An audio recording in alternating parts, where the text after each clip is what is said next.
Hi, good morning. I'm Atulaegwu. Thank you so much for tuning in today. We want to talk about how to courageously walk through life.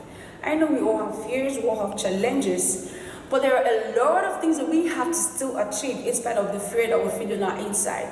I'm going to give you 3 things in this series, and in the next one, I'm going to give you the rest of it as we go on. So the first step you should remember is, number 1, the letter P. It's called promulgation.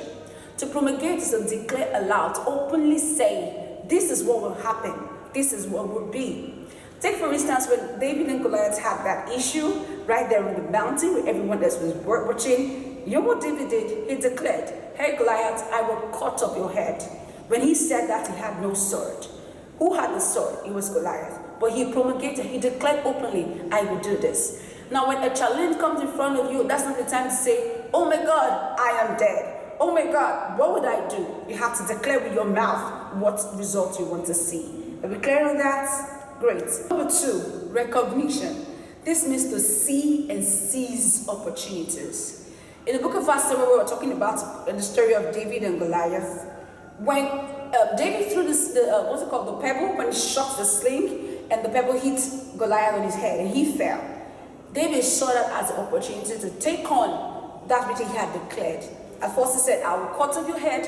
And when Goliath came crashing under his little pebble, David ran. Now you see, sometimes we stand laid back on our assignment. We don't remember that which we ask for of the Lord, or that which we proclaim with the mouth, is right in front of us. If David had waited to be sure, oh, is he dead? Is he not dead? Would he stand up? Would he not stand up? He might have lost that chance. But scripture says he ran, climbed on Goliath, drew his own sword, and cut off his head.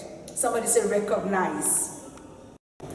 Number 3, intrepidity. This means to be resolutely fearless. I mean, Goliath was so large. Goliath was so tall. What's the size of the challenge in front of you? Married to, career, children, wives, anything at all. It looks so big, like your capacity cannot measure up with them. But you have to remember, fear is a decision before it is a feeling. How do I know? Sometimes when my heart skips at something and we turn and realize, oh, is it this thing? What happens? You suddenly realize you don't have to fear. Where do you get that realization not to be afraid? It came from choice. If you decide not to be afraid of something, the fear disappears. No matter how scary it looks. I mean, even when you deal with demons, it's the same thing. And where do you draw this ability to choose not to fear? You have to remember who owns you and who you serve. You serve a God who is bigger than anything you can think about. You serve a God who is stronger than anyone you can think about. You serve a God who is larger than the size of all mountains. In fact, He made them, including any demonic thing that may be threatening your life. God made them. I'd like to encourage you today to remember that there is no need to go through life in fear. You have courage built on your inside because God lives in you. Thank you so much for watching. Don't forget to subscribe. See you again for part 2 right there.